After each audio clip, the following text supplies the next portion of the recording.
Got one more thing. One more. You got a card. Get Savannah one. Come here. Scott's got a card.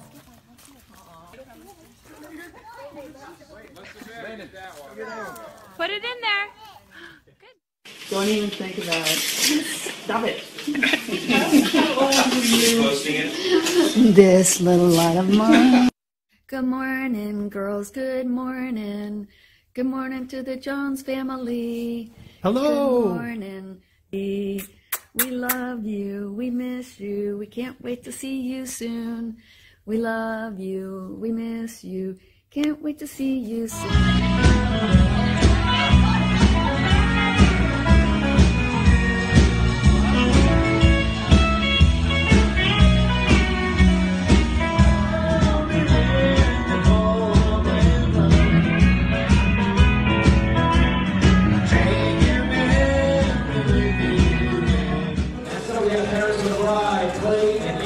Granum.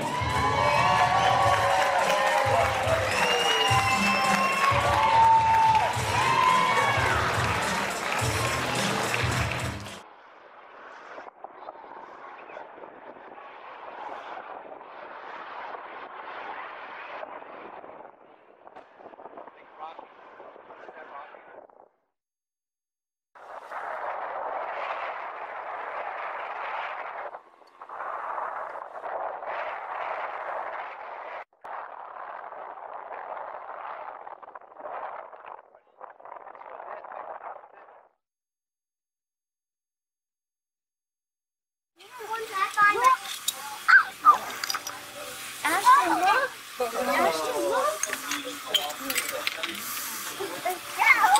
Here's your bag right here, my love. Here's your bag.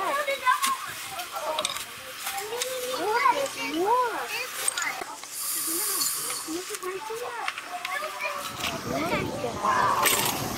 Look over Savvy right there. Oh, and there's one right there. I got a lot.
truly, as everyone here in the room is today, you know, miss her.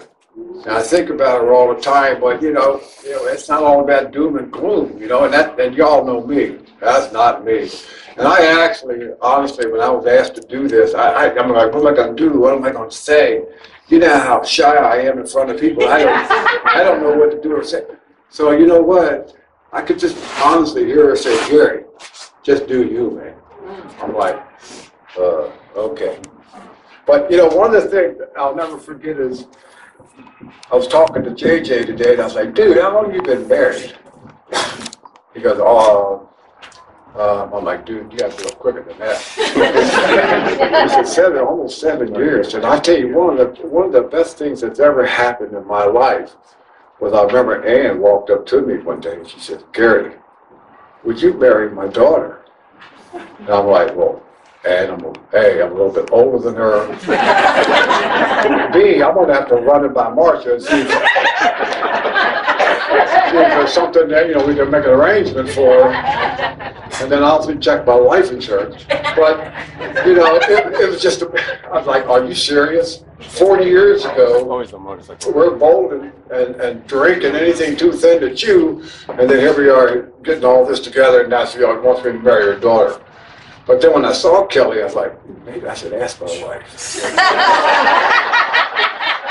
I'm happily married. Don't believe me? Ask her. So getting back to what I was talking about is like not knowing really, you know, because I'm not a biblical verse. That's not. I don't read the. I mean, I do sometimes read the Bible, but not often. What do they call them? The foxhole prayers, you know. Lord, please don't let that cop turn right on behind me. But I saw something, and I actually had to read it a couple times, and I don't know, it hit me.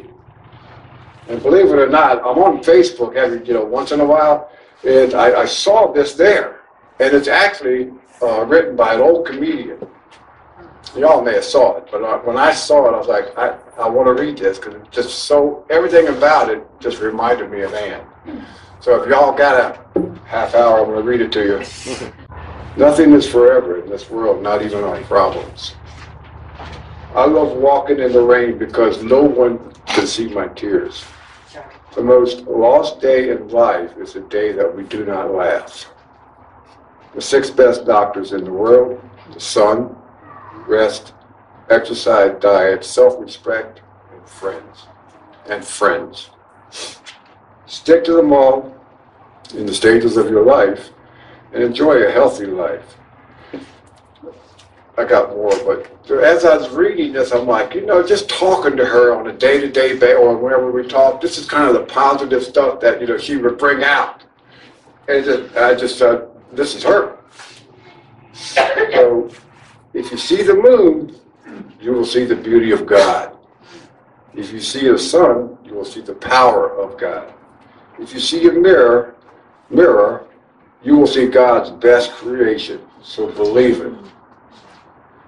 We are all tourists. God is our travel agent who has already identified our routes, bookings, and destinations. Trust Him and enjoy life. Life is a journey. Therefore, live for today. Y'all heard that before? Something about one day at a time. Not all of you. I ain't afraid to admit it. For tomorrow may not be. I just read that over and over again, and all I could see is, man, saying things not maybe like this or exactly like this, but I miss her dearly. I could tell you some stories, but I can't because her husband and children are here. Okay. I'll tell you one quick one. It used to be a joke. We used to bowl on Thursday nights, and that's where I first met her. She was on an all-women's league, and I was on I think we were on an all-men's league back then. And every once in a while, we'd be like lane to lane. We got to be friends and stuff, and here in Springfield, there was this bar. It was called C.J. Nichols. And there was Charlie's Place. Yeah. How about this one? Dolphins. Well, bam. But on Thursday nights after we would bowl, C.J. Nichols used to have the special where you buy a beer or a drink, and the next one was a nickel. So the rolling joke we would have at the bowling alley, we would show up with a rolling nickels. And we all just haul ass over there and just drink them dry. Funny, none of us went to jail, none of us got in any trouble.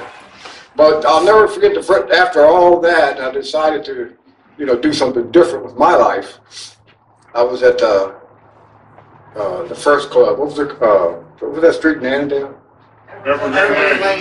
Independence. Just tested. Everybody Lane.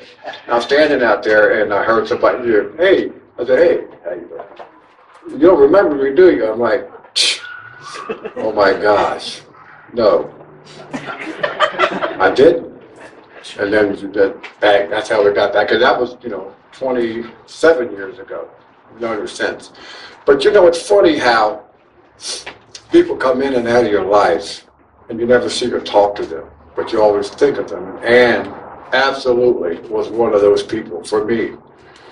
If I didn't see her for 2 months, 2 hours, 2 years, whatever, conversation just picks up. And I hope and pray that everybody here today has that same feeling, when it comes to Ann. She will never be forgotten. And I know for a fact, right now as a fact, we were all scared. We were talking on the phone and stuff about the rain and stuff that was going to come down and get a pavilion. I'm like, crap, I just did my hair. And I'm thinking to myself, what the heck? But who don't think for a minute that that old dude that used to work with her back in the day, some cat last name Purdy, didn't do this for us. Decided, let's hold off on that rain. Let's make it jovial. Jovial?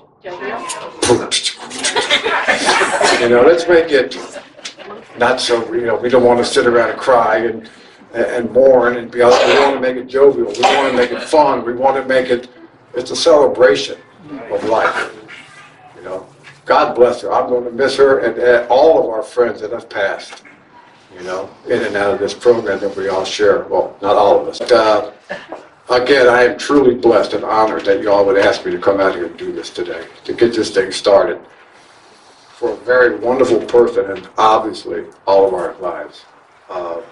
So with that, that's all I have to say. But what I'd like to do from here, and I want to bring up somebody that's going to speak next. And I'm sure y'all know this cat right here. His name's Clay. Y'all know Clay, right? Give him a round of applause.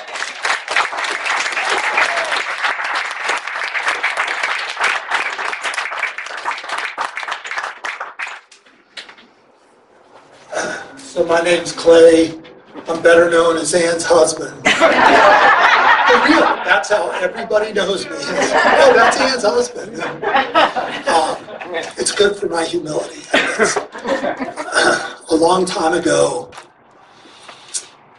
when I was struggling to make changes in my life, and I looked across the room, and I'm going to cry, but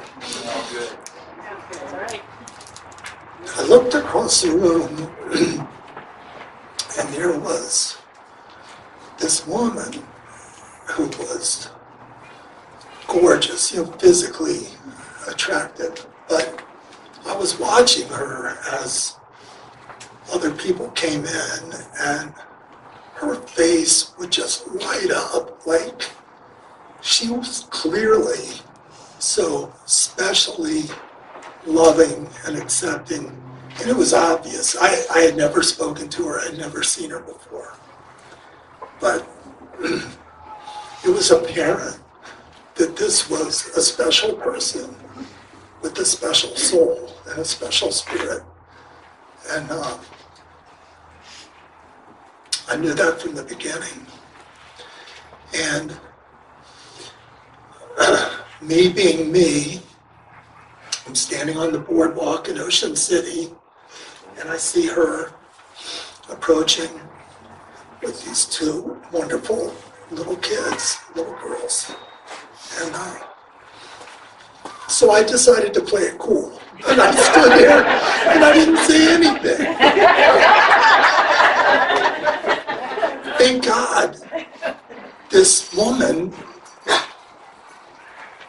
a lot of brothers, for one, but was bold enough and confident enough to come up and say hi to me. And from that moment, you know, it was meant to be. And, you know, the same things that were so obvious to me from the beginning were things that I valued, and I saw them grow and grow and grow in her.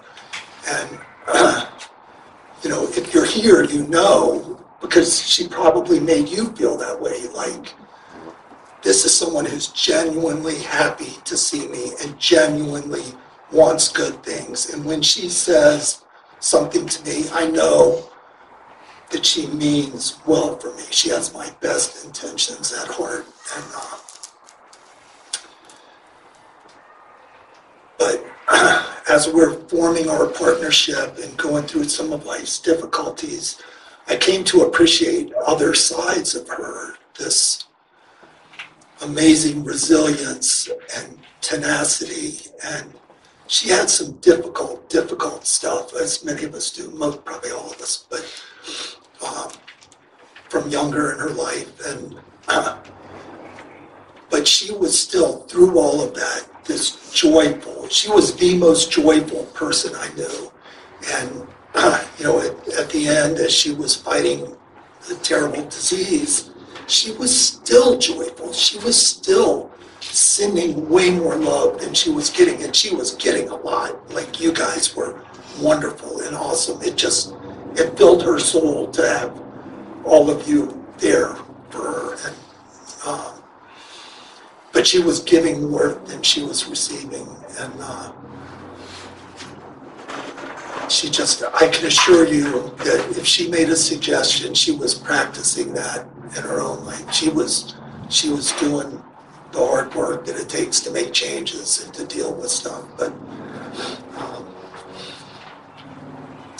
I want to thank you all for being here today. And this is perfect. If she was here, like, after the first 45 minutes, she would have been like, okay, that's enough of hanging out and talking, doing the cocktail party kind of stuff. Maybe not cocktail party, but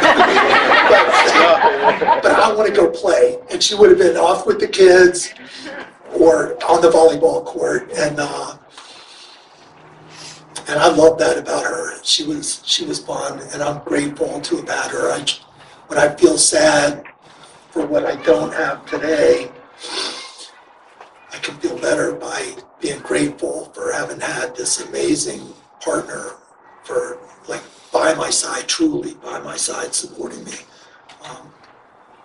for my entire adult life. Anyway, thank you all for being here. And one of those beautiful little kids is now this amazingly powerful woman, our daughter, Katie. Katie. I really loved and wanted to read. Closer? Okay. The first one is called A Mother's Crown. The author is unknown. Heaven lit up with a mighty presence as the angels all looked down. Today the Lord was placing the jewels into my mother's crown. He held up a golden crown as my darling mother looked on. He said in his gentle voice, I will now explain each one. The first gem, he said, is a ruby, and it's for endurance alone, for all the nights you waited up for your children to come home. For all the nights by their bedside you stayed till the fever went down. For nursing every little wound, I add this ruby to your crown, an emerald all placed by the ruby, for leading your child in the right way, for teaching them the lessons that made them all who they are today. For always being right there through all of life's important events, I give you a sapphire stone for the time and the love that you spent. For untying the strings that held them, when they grew up and left home, I give you this one for courage. Then the Lord added a garnet stone. I'll place a stone of amethyst, he said, for all the times you spent on your knees, when you asked if I'd take care of your children, and then for having faith in me. I have a pearl for every little sacrifice that you made without them knowing, for all the times you went without to keep them happy, healthy, and growing.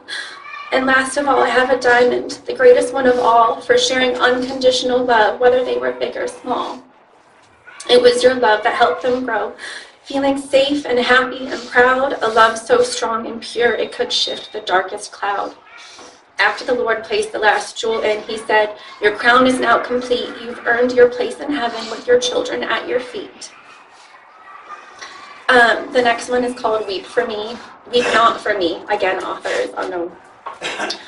Weep not for me, though I have gone into that gentle night. Grieve, if you will, but not for long, upon my soul's sweet flight. I am at peace, my soul's at rest. There is no need for tears, for with your love I was so blessed for all those many years. There is no pain, I suffer not. The fear is now all gone. Put these things out of your thoughts. In your memory I live on. Remember not my fight for breath. Remember not my strife. Please do not dwell upon my death, but celebrate my life. Okay, now my brother Rocky.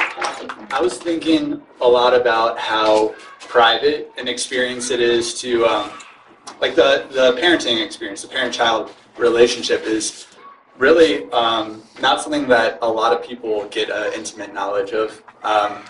And so I just want to come up here today and tell you all how awesome it was to be raised by my mom. Okay, so first of all, every single text that she sent started with an affirmation or a compliment. For me, it was usually, "Hello, my beautiful son," which is just like a dynamite way to start a conversation. Mom loved reality TV. She could watch Below Deck, Shark Tank, America's Next Top Model, or Queer Eye for hours. She made an amazing key lime pie a few times a year, and for our last Thanksgiving, she made tres leches cake that she was really thrilled with. She could start a conversation with anyone.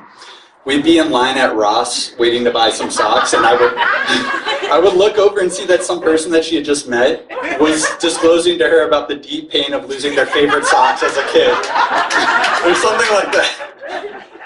She had this amazing collection of domestic skills, like the ability to perfectly wrap a Christmas gift in 30 seconds.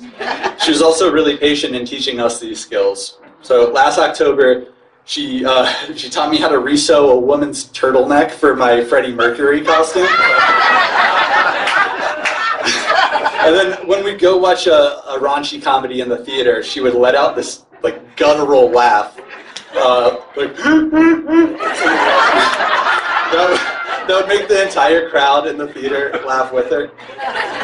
She could get any baby to calm down. She gave amazing scalp massages, and she was way better than the rest of our family at the game Rock Band.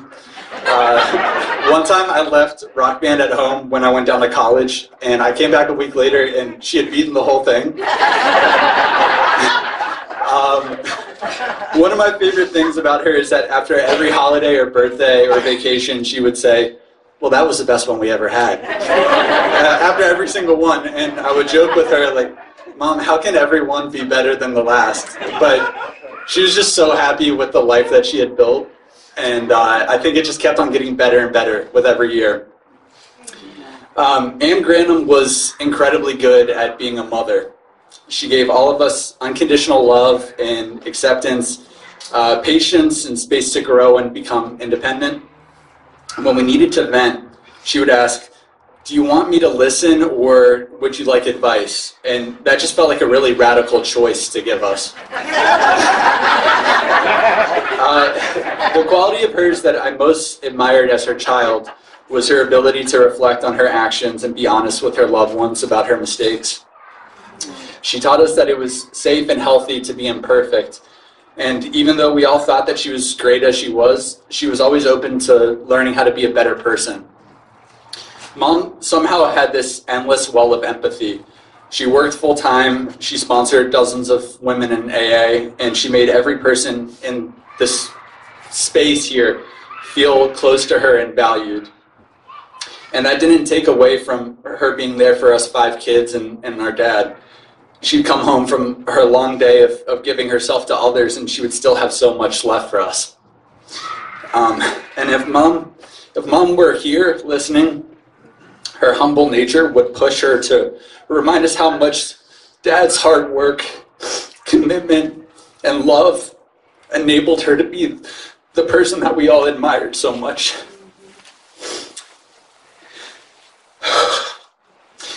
Dad brought Mom from Florida back home to us for her last 2 weeks. And during those last 2 weeks, Mom was bedridden and she was in a great deal of pain. But she was finally in a position to receive instead of give. She finally got to soak back in all of the love that she'd given over the course of her life. And she got to reap the rewards of her beautiful heart. Thank you. Thank you. Again, thank you all for coming. I'm PJ, the other twin. I've been holding on to this birthday card that she wrote for me since November, and I figure today's her birthday, so let's open it up and see what it says. Hopefully nothing embarrassing. But it says, "For you, son, for all you do, for all you've done, for all our good times filled with fun. For never running out of ways to make a difference or amaze, for thoughtful ways you show you care, for hopes and plans and the love you share, for all the ways you're special too, son, you're loved for being you. Happy birthday." It's short, it's sweet. It says, "PJ, I hope that your 29th birthday is transformative. I hope that it is the best year yet where you can make a difference. Love you, Mom." And that was certainly the case. This year has been transformative in ways that I couldn't ever expect. Yeah, since her passing, things for me have gotten a lot more fluid. Feels like I not only have her looking after, but all the other angels helping guide and lift and connect all these beautiful people together. I mean, it's amazing how much love is here, and I'm eternally grateful for being brought up in the community, being brought up in the family. I was thinking, like, today, just how often we were surrounded by love, by people we didn't know, but just people healing. And yeah, I'm so grateful for all of you and love you all. And with that, I'll bring up Jeannie.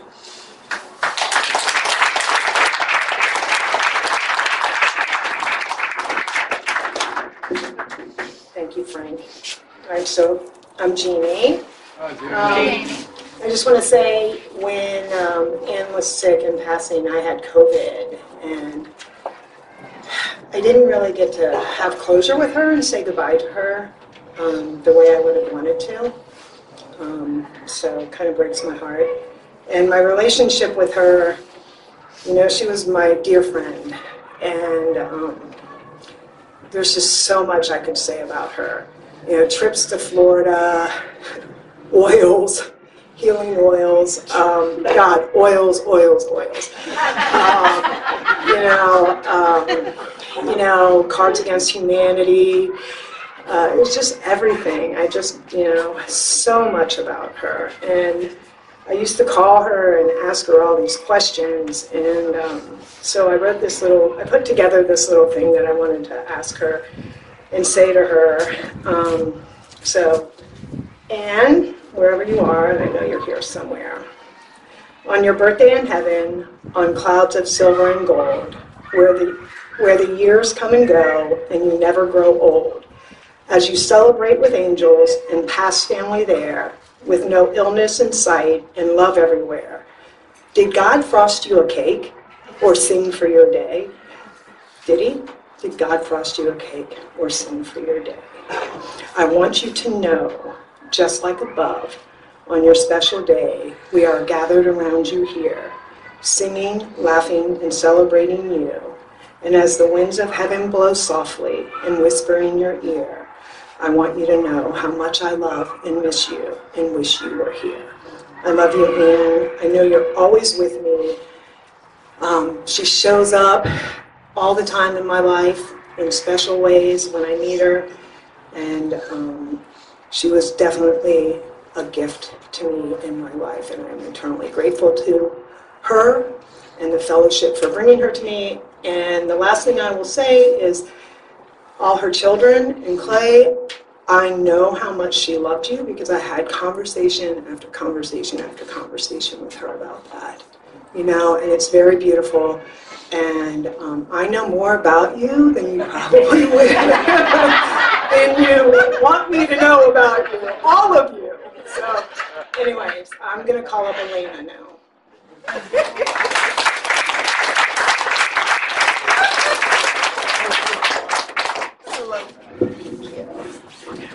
Hi everybody, gosh, it's so great to be here today. Happy birthday, Annie.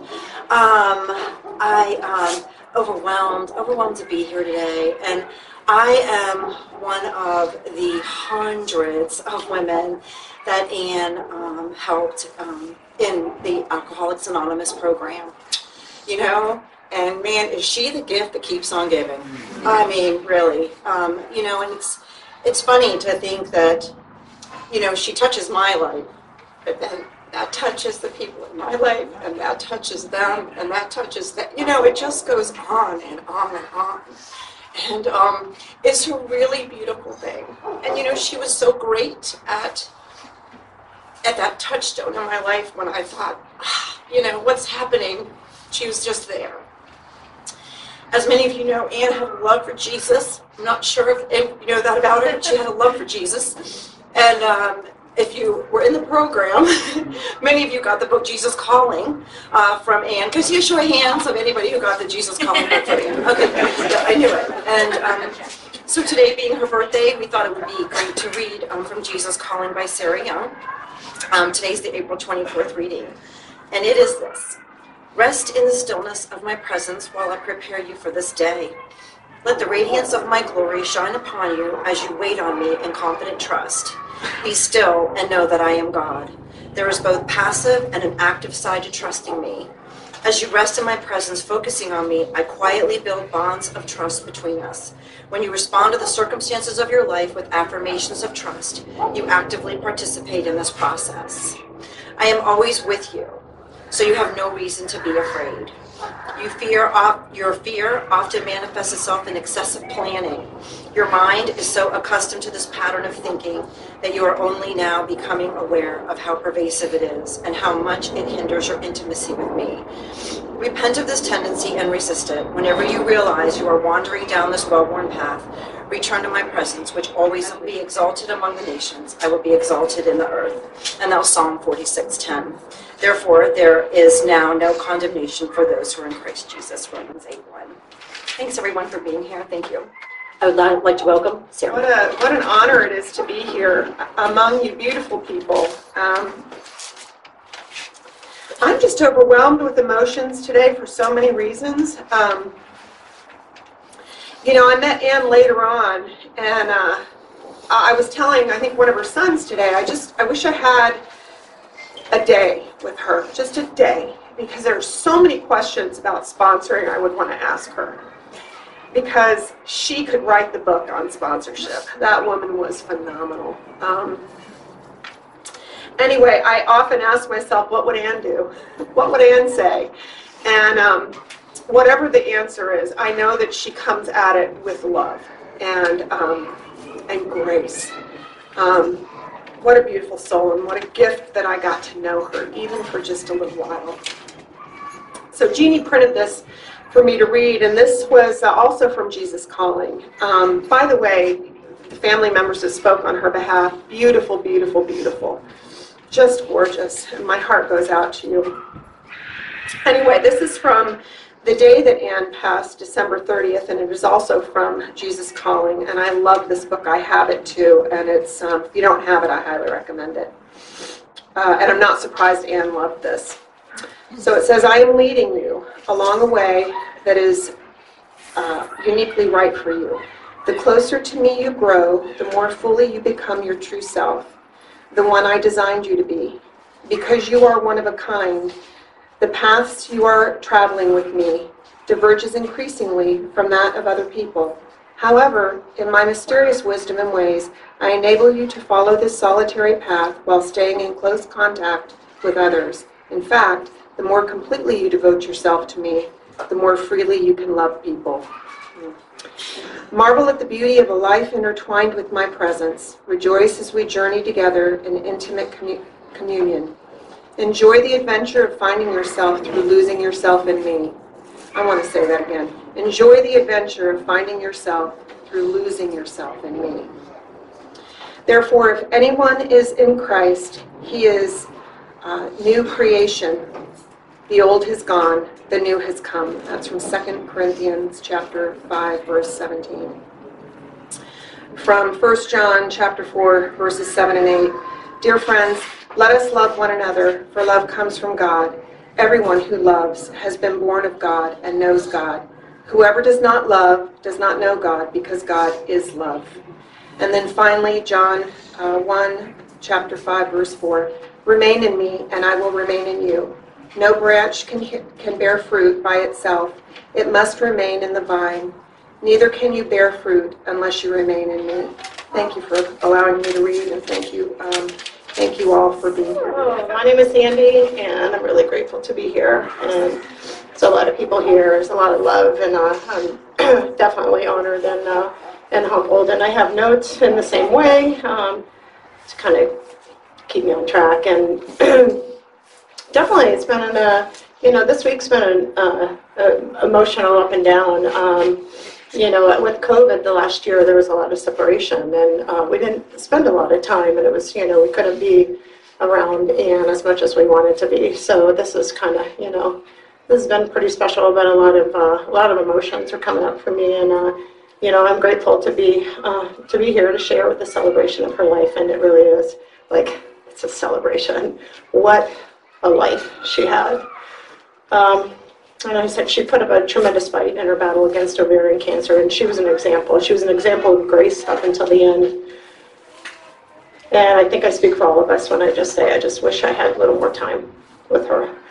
And there was something, I'm very nervous, but I kind of had a sense and a feeling of like Sarah was saying, like what would Anne say? WWAD, what would Jesus do? What would Anne say? And she would say something like, just be you, right? You're enough, just be you.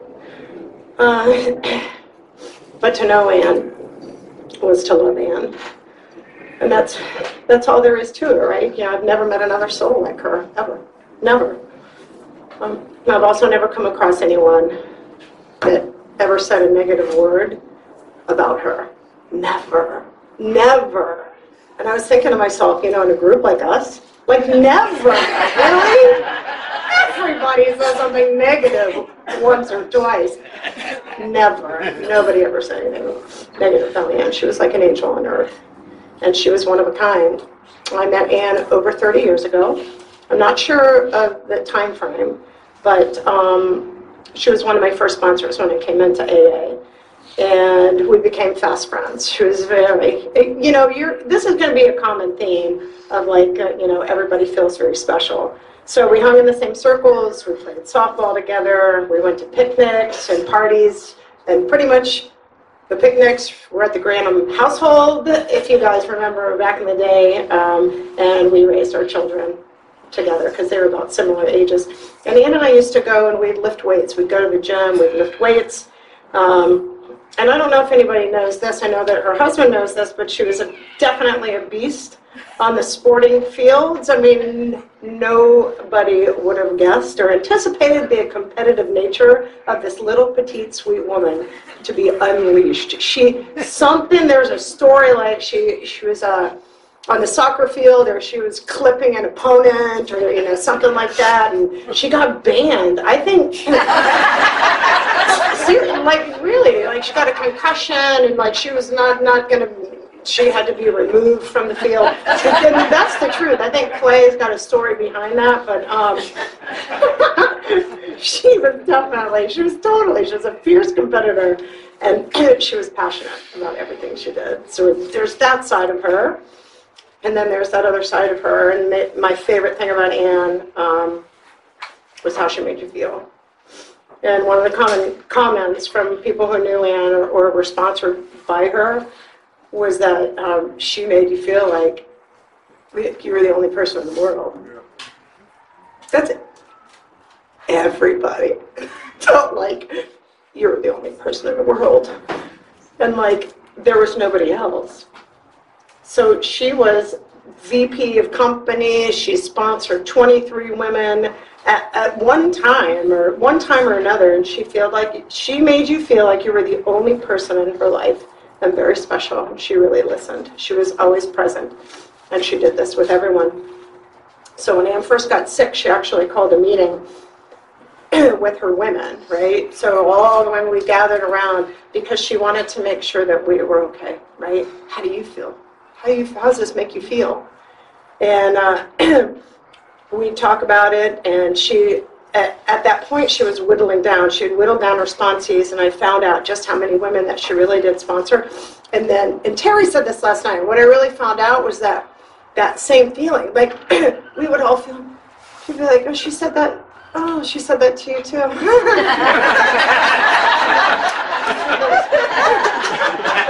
we thought we were all really special. Seriously, but the truth of the matter is that she believed we were that special. She believed that we were that special, and that's why we believed that we were that special. And I believe that God blessed Anne with a heart big enough to love the world in exactly the same way. So to talk about Anne is to share about her heart and how she loved people and how she loved her kids. And we've heard that, and how she loved her grandkids, how she loved her husband, her brothers, her sister, her friends, her sponsees. And I met a coworker when I went to the bathroom. one of her coworkers, and how do you know Anne? And this is how I know Anne. And I swear to God, she felt the same way. She was very special. Of course you were. Of course you were very special. She was so passionate. She was so passionate about everything, and she was passionate especially about AA. And Anne walked me through my first set of steps, set of step work, and she also would be known to she'd shout at a podium, and I know there's kids, but she work the steps or die, she was very passionate. There's a note. I have a note down at the bottom. It says, there's a note to myself, because she sponsored me. I learned so much from her. And it was a note, and I have it in quotes. It says, may I make a suggestion?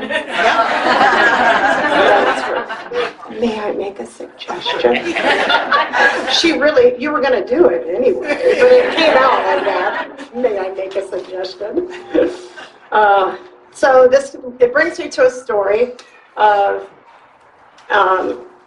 who really Anne. This is what I feel like Anne is for me, and that I actually owe my life to Anne.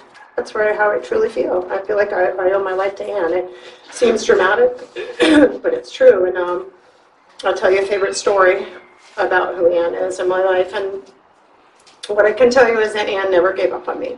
She never gave up on me. I've been in and out of recovery over 30 years. I had my issues with relapse over the years. I had great shame about it. I struggled to stay sober consistently, and I left Virginia to move to Florida. I wrote this, but took myself with me, so you can guess what happened after that. And there's somebody here who did see me in Tampa.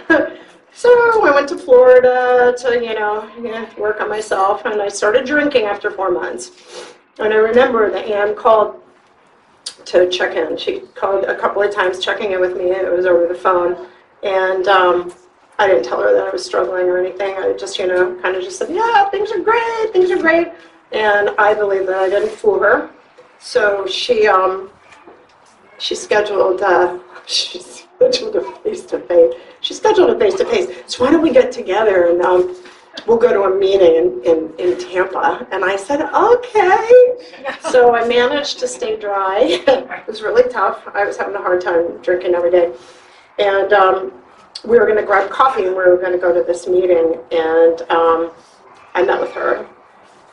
And so I believe what happened after that was something of a miracle. And as we stood in line for coffee at this coffee house, Anne looked up at me because she was little.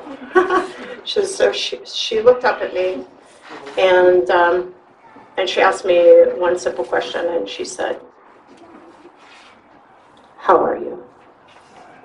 And then one simple question opened up my soul, and I burst into tears. And I believe it's as if she had just seen right into my soul, and she knew I was suffering. So without judgment, she stopped what we were doing. She totally switched gears. She was just like, she instantly turned and she said to me, she said, "You know what? I'm here to take you home."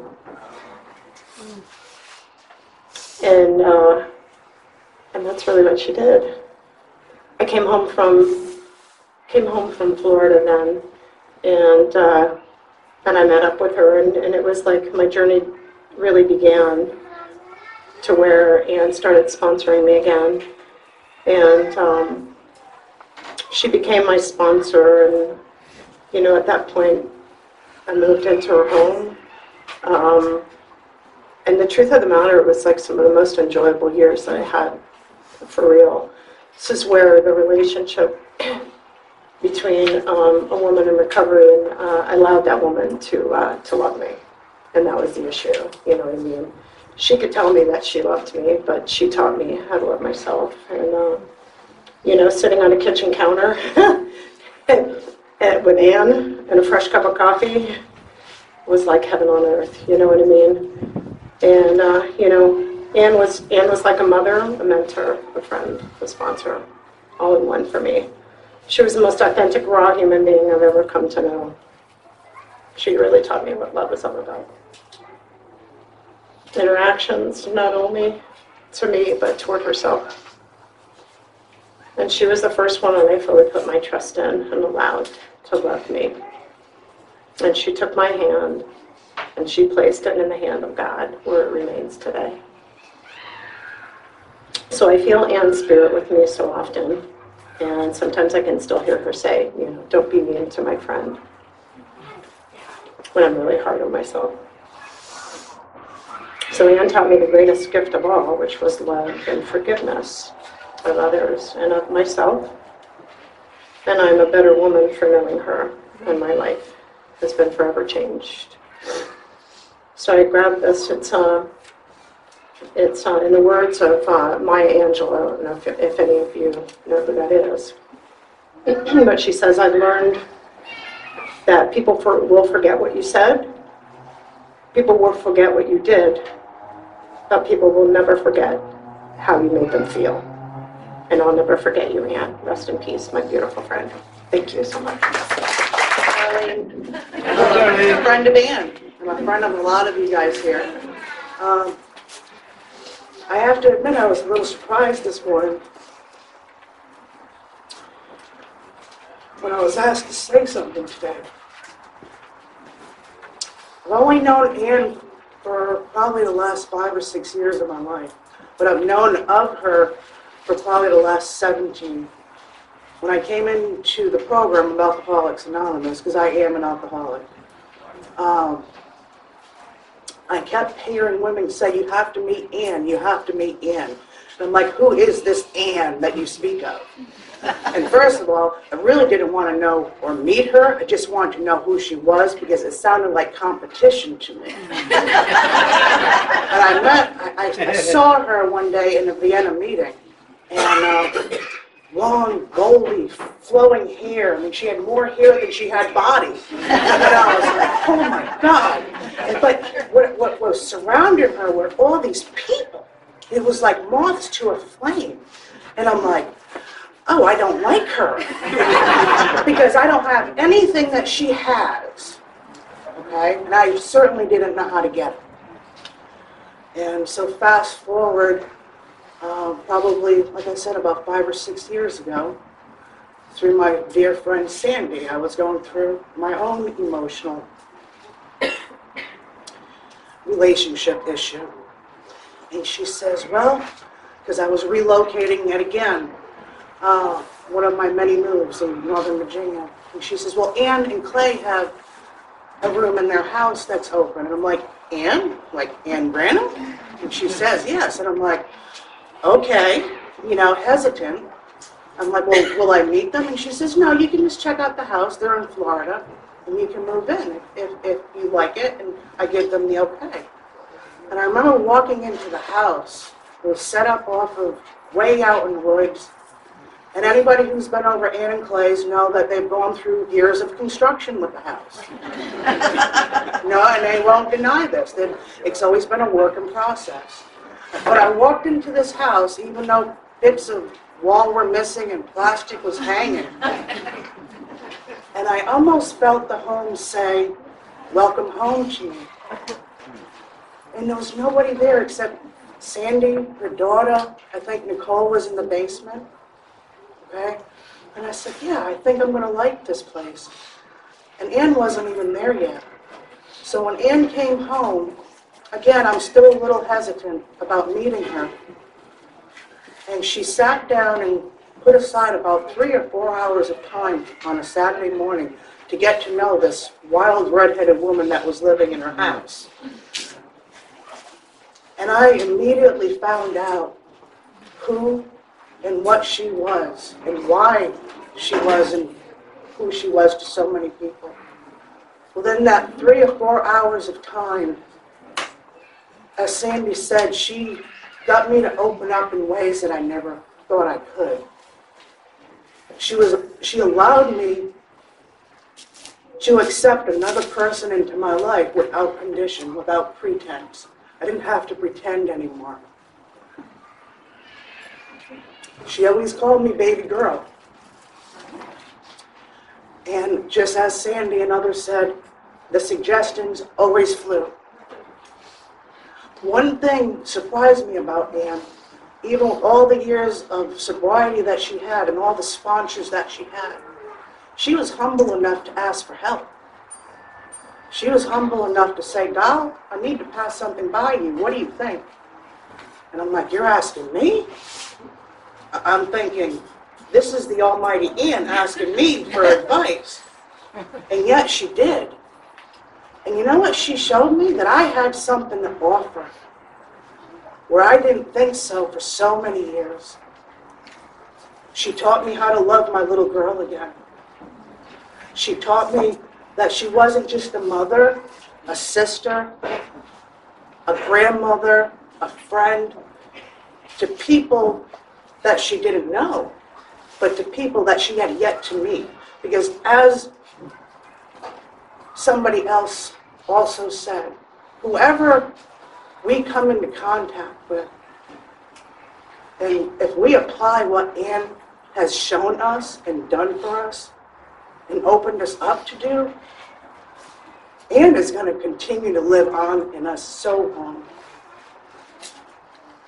I'm going to share a couple of funny things.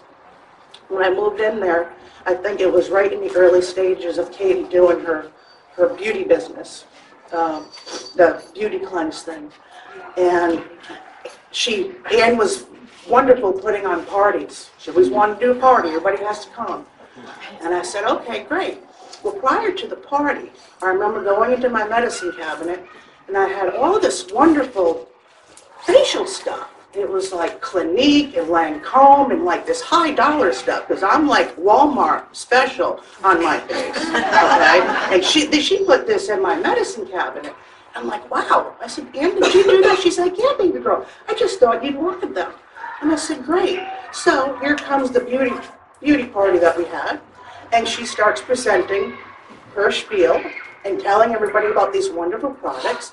And then she proceeds to say, yes, I had all these products, Lancome, Clinique, and everything else, and I just got rid of them. And I'm like, and I didn't say, I was like, Ann? And she's like, and I let her sell the products. And I used those products, okay? She was awesome at playing cards at humanity, or whatever you want to call that. She was very, very aggressive in that manner. But more so, she's opened me up to a room full of people that under other circumstances, we probably wouldn't be here. Okay? That's the commonality that we all share. we all had that one special connection with her. And she also, with the clothes, she loved to give out clothes and jewelry, right? Well, she would make the mistake of having, she's like, come down, pick something out of my closet. And I'm not the same size as you. So I got bracelets. And I adore the bracelets. Her family welcomed me into their house not as a tenant or a roommate, but as one of their own. Coming from my family background, I didn't have that. So when that home, when I felt it say, welcome home, it meant it. Katie, Kelly, PJ, Rocky, James, all of you, Clay, I know you're a pain in my ass sometimes, okay? But I love you all, and I appreciate all of you. And I would do anything for you. And one of the things that Ann taught me, when somebody gives you something and you have nothing else to say thank you. So Ann, thank you. Linda.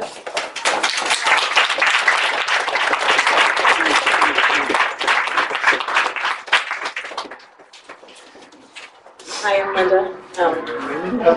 I kind of wish I didn't have to go last now, because so many people have shared such great things, and I've enjoyed hearing everybody.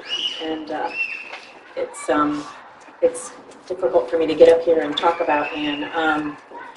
I met Ann in 1995, and Ann became my sponsor, my mentor, and so for the last 26 years, I've been blessed to be able to follow her lead, just watch her, right? Watch her love people, watch how she relates with other people. Like it's, and I don't even know if I can share it without crying, but it's the greatest gift in my life, honestly. She's been the greatest gift. So I didn't know what I wanted to share. I was told I had to share. Several weeks ago, you got to share, you're like Ann's best friend, and you know, blah, blah, blah. Which Ann started calling me that after she was diagnosed with ovarian cancer, and it was like the greatest compliment. I'm your best friend? Oh, great, yeah, I love this. So a few weeks ago, I didn't know what I was going to share, and then true to just like how Ann has always been, like I'm echoing, you know, Ann would always just say, relax, sweetie, be yourself. Just share what's on your heart. But because I'm extremely ADD and get distracted, I was like, oh, I got to write something down. But I was on a motorcycle ride, and there's some things that just came to me, and I, you know, had to write them down. So that's kind of what I wanted to share. So like I said, Ann's been by my side pretty much my entire adult life. She was my maid of honor in my wedding. She was there through a divorce. She was there for me raising my kids. My kids are now 30 and 26.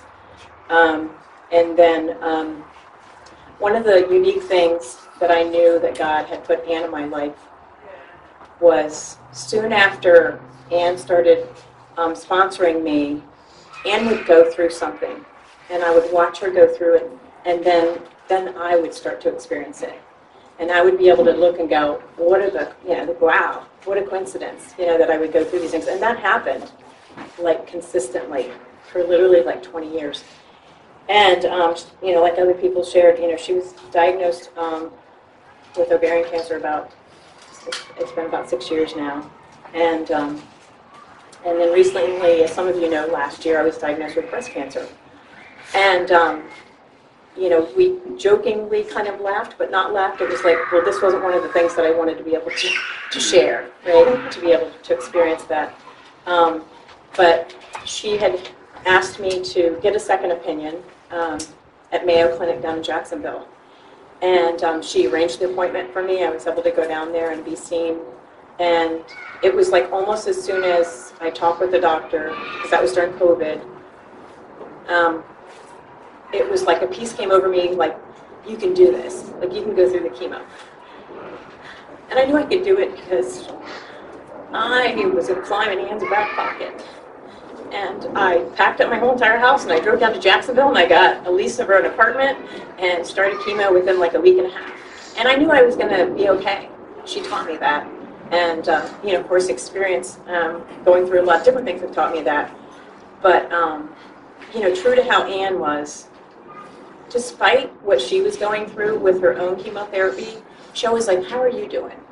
Like, oh, I really want to go with you to your chemo appointments. And, I mean, she would like have chemo like the day before. And it always amazed me how she would always be thinking about what I was going through. And even despite what she was going through. But, see, I've already gone off on a tangent because I didn't write any of this down. And it's one of those things, like, when Ann first passed, you know, a lot of people wrote stuff on Facebook. And it was one of those things where it's like, I had so much that I kind of wanted to say, but I couldn't say anything. Like, for the longest time, I couldn't even write anything on Facebook. I had to wait. I literally just had to wait a couple weeks. I couldn't put anything down. And that's, anyways, but one of the things that Ann and I actually worked together. After being around Ann for about 4 years, we actually started to work together. Like, you know, she wasn't my employer, but she was a manager. And even there, you know, one of the great things to work with, you know, your sponsor is like, you can always just like walk around the corner, right? 2 blocks, you know, around the corner at work and be able to see her and spend time with her. But in addition to, you know, working with her, as other people shared, I also played some sports with her. And, but the thing that I really wanted to share about was when I was on this motorcycle ride, I was like, okay, what could I say? And, you know, of course, the thing that came to mind is I did life with her, right? Like, I did life with her.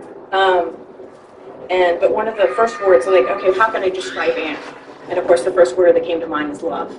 Like, just the embodiment of love, like other people shared. She was just personified in that word love. But some of the adjectives I thought of, the first one I thought was courageous. You know, as we know that she, you know, struggled with ovarian cancer for the 6 years, but whenever Ann was met with a tough circumstance, she always met it head on. You know, she was like, you know, okay, I can do this. And like Sandy shared, you wouldn't know that she was like this fierce person, like in sports as well. And we played soccer together. So when we played on the same team, and she was like, if you guys know anything about soccer, she was like right behind me, like as defensively. And so she was like in the center of the field, and I was like right in front of her. And so I got to watch her. And like grew up playing soccer, and it was nothing for me to like slide tackle and all this kind of stuff. But you know, little 5'2", her 100 pounds, she was like, I mean, she's gonna take you down. And there were other people, like I was running my mouth, and it is funny, and I hate to say this, like I was directing the show on the soccer field. And I'm running my mouth, and she like turns around like, will you please start playing? You know, but you know what's so funny is that even people on the soccer field and my soccer team, like they even got to know her and love her, right? There's people I know that are on friends with her. She hadn't seen in years on Facebook, and they still, you know, kept in touch with her. And so we shared that in common as well. And like I said, Ann's like always been by my side through everything. And at one time, when we really weren't playing the soccer together that much anymore, we started playing indoor soccer on a winter. And, you know, I had a soccer game, co-ed, and she happened to be substituting on the other team. So we were going to be playing against each other. And that night, I broke my leg. And I thought, just true to how God is, Ann was right there. And the way that I broke my leg was that I jumped up for a ball against this, like, 6'2" man. And he kind of like shoved me or whatever, and I came down on my leg wrong, and my leg snapped backwards and broke. And so, and pretty much everybody that saw it knew that happened. But you know, Ann was right there, and you know, I was scared to death. The first thing I was like, well, no, I'm good. I'm going to shake it off. And she was like, no, I think you're in shock. We called an ambulance, and so she went to the hospital with me. She stayed there with me the whole, you know, 5-6 hours. She held my hand, and you know, was just like, you're just going to be all right. And that's just like, you know, that's just how Anne was.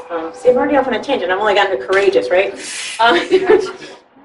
But like I said, she was just a force to be reckoned with, honestly, with pretty much not just sports, but just life in general, and the attitude that she had. But the other word, adjective that came up was she authentic, right? She was transparent and genuine. She always encouraged me to not be afraid to show other people my heart. You know, people that know me and knew her, like she's the type A, outgoing, and I'm timid and shy and quiet.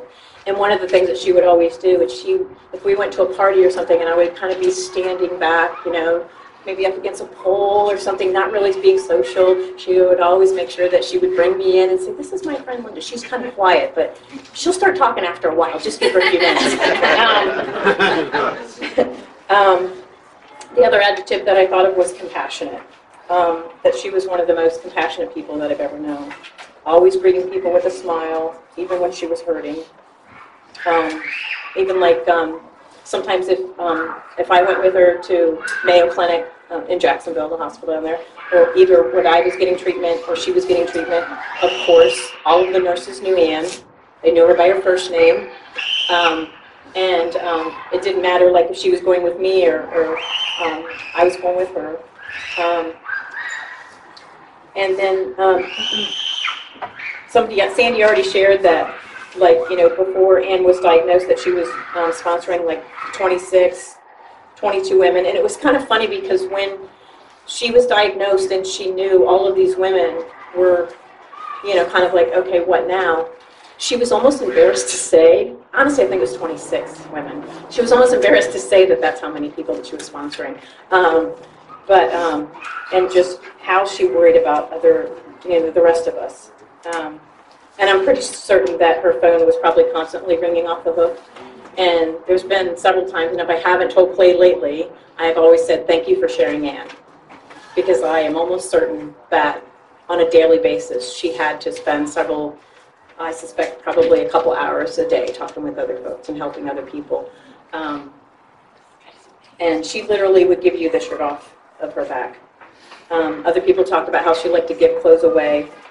She did talk about actually wanting to stop the business that she had and maybe just like run a thrift store just so that she could give clothes away to other women. But I remember 2 times where if you complimented her either on her clothes or her jewelry, twice, that she literally just like took her necklace off and gave it to me. So for a couple of the women, and Katie and Kelly, I had purchased these necklaces or bracelets because I just knew that that's something that Anne would do, and you know, as a memorial. The other adjective that I thought of was integrity. You know, that Anne was going to do something the best that she could, and she would always follow through. And in working with her on a professional level, many customers and employees, that she had such a level of integrity and was so passionate about, you know, taking care of others, and her customers, that like I knew like that when she left that company and went to another company, people would follow her. Like her customers would usually end up going to the other company wherever she was. And even some of her employees, and I think that is because of the type of person that she was, that you weren't just like you know, an employee or whatever to her, that you were her friend. And that included her customers. And I was always, you know, really impressed with that. The other adjective I thought of was humility, definitely humility. That she could admit when she was wrong, that she always sought to understand other people before judging anyone. And I looked up the word humility, and one example said that letting someone ahead of you in line when you see you're in a hurry is an act of humility. Cleaning the bathroom of your office, even though you own the company, is an example of humility. An athlete who credits his success to his teammates, even though he has the greatest skill, shows humility. It also said that it's freedom from pride and arrogance. And in the 26 years of knowing Anne, I can't remember a single time when she put herself above others. And then protector, right? Protector. I would joke with her and kind of just say that she just had the heart of like a mama bear. And, you know, I would just thought, like, don't mess with her kids, don't mess with her grandkids, don't mess with her husband, and don't mess with her friends. For those people that were in the program, 13 stepping, yeah, if she saw a man approaching a woman, your mama bear is going to come out because she's going to make sure she put that man in their place. And I think there's probably a few of you here that can attest to that. And, you know, I thought, like, when I met Ann, I was like this wounded bird, right? And she stood by my side through the good times and the bad times, and she just loved me and listened. She reminded me to always trust God. And when I was struggling and would call her early on, she would always just say, honey, have you hit your knees and prayed? And I would, of course, be like, no. Like, I thought to call her first. She always pointed me back to the source. She always pointed me back to God. And that, to me, is even humility. And she would gently just say, well, call me back afterward. And like other people said, she would say, like, honey, it'll all work out. Just trust God. Or, honey, you were stronger than you think you are. That's what I heard, you know, after I got diagnosed. She said, you're stronger than you think you are. Or just would remind me, you know, you're not in this alone. I'm here for you. And like other people said, one of the things that sticks to my mind is her saying that, may I give you a suggestion? You know, and one of the cool things about having Ann in my life for so long is, like, my kids even know the source of where to go. Like, even if I wasn't behaving well, right?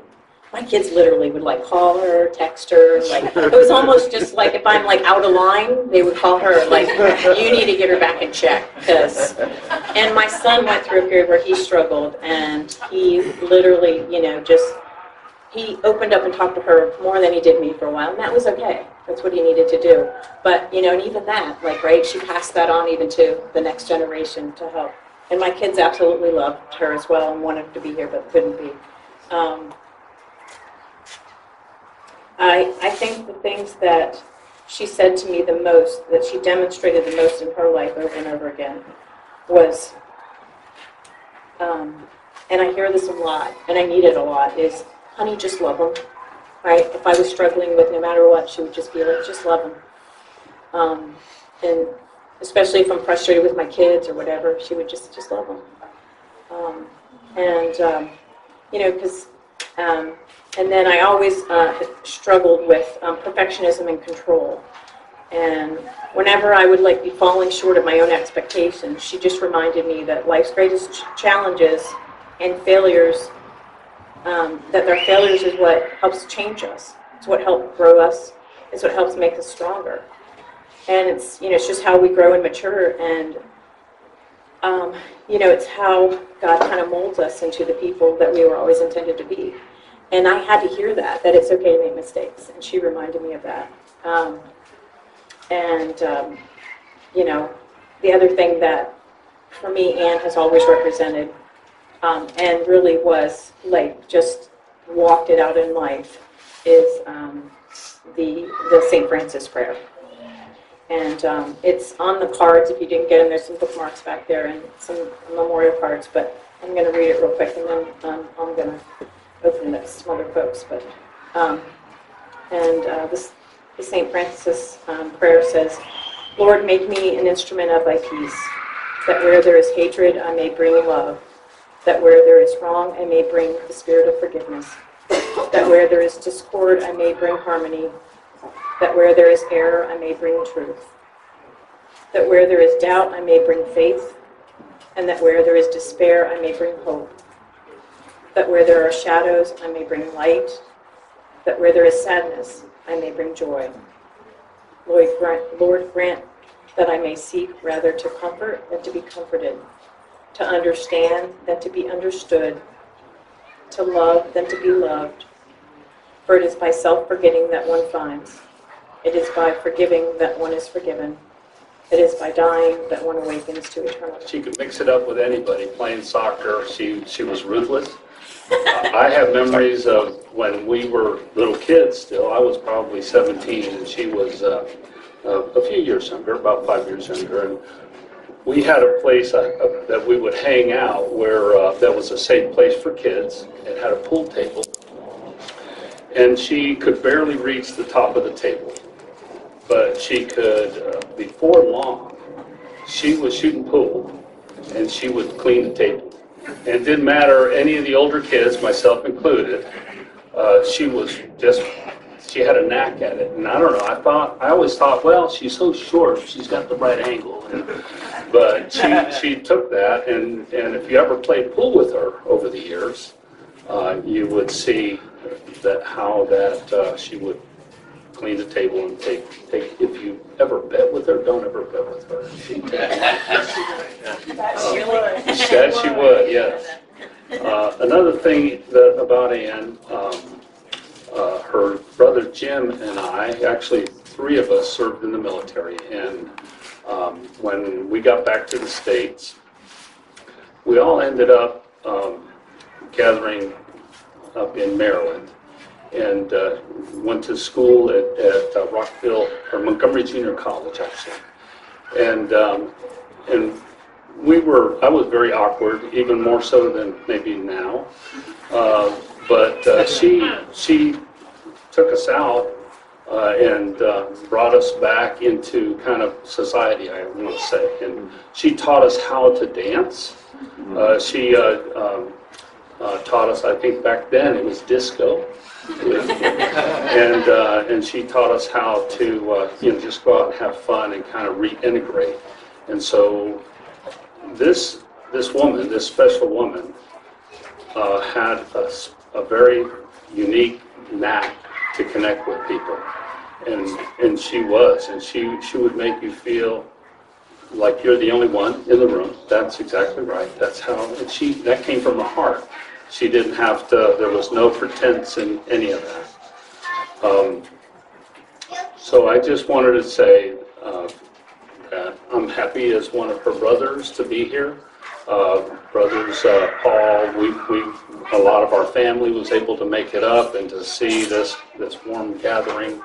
And also Clay and the kids, we've watched them grow up too. It's been really a very special time for all of us, and so we're, this is, you're never supposed to see your younger ones go. The siblings, the older ones are supposed to go first. That's the natural order of things, so there's just something not right with any of that. But I was fortunately blessed to be able to hang out with her in her last days as well, and have some special time with her. So really, that's all I have to say. Thank you for letting me speak. Thanks. Younger sister. She's 2 years younger than me, so we were very, very close. Through all the life's ups and downs. And Rocky, she called me her beautiful brother too. She would always reach out to me and say, "How you doing, my beautiful brother?" I know there's another use for this thing too. So it's going to be different. Anyway, when we were growing up, we had a difficult life because our parents moved around a lot. They got divorced and then we split. So I went to live with my father, she went to live with my mother. But in the last few years in high school, we were together in the Keys, and she was a cheerleader and I played football. And she wanted to date my friends, and I was like, "No, you're not dating my friends. You're just not." And my friends were pretty upset because they wanted to date her. I'm like, "That's not happening." We would go to parties and she'd say, "I'm going over there with that guy." "No, you're not. You're going to stay right here with me. I'm going to keep an eye on you. You're not going anywhere."